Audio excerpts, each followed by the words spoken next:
Hello guys, for today's video. So ato na ni Pangiluan diri kay aron matanong na nato ni ato ang seed kay nanubo naman nato ang seed. Kamatis ni siya nga ato ang gitanon dagko na ang uban kay gagmay pa mapapagturo kay na ang kining kuan kining gagmay pa kayo kuan ni siya katumong guni na ilalom. O kini morning ning kuan mo yang ni dagko kay kuan ni siya nasa kuan kining nasa sa ibabaw ba. Mo nang ko siya nakapariya pero ang uban tubo na gid siya.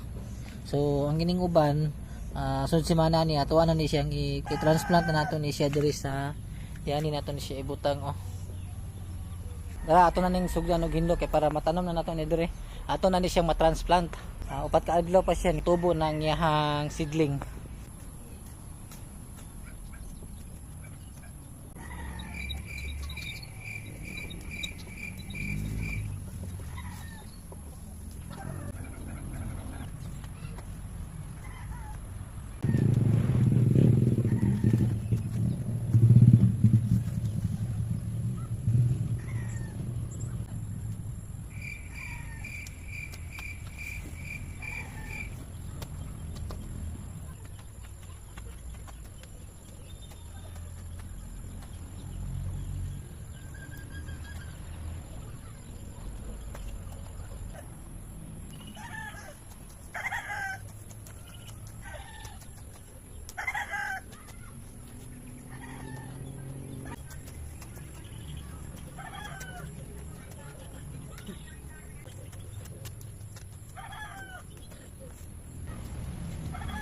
Nahilo na ang isa ka plat.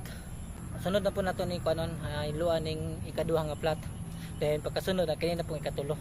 Ang atong unahon kini sang permero kay dire may una nga moinit gud niya basinyag moinit ugma ba dayon pasinog makasimba ta ugma o di ba mautuhan tag uli din.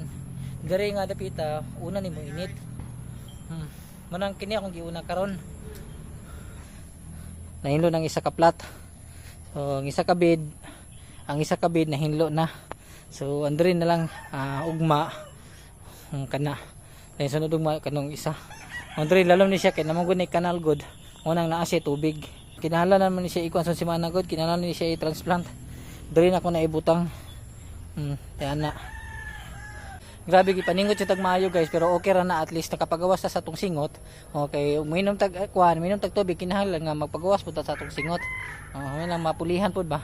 Okay ra na nga sington ta kay at least good for the health na siya nga kagawas kita og singot. So karon kay nahumanan naman tag hinlo. Okay naman ang ato ang isa na to kabid. Diri ra tama na to ang video guys. Salamat sa paglantaw and God bless po.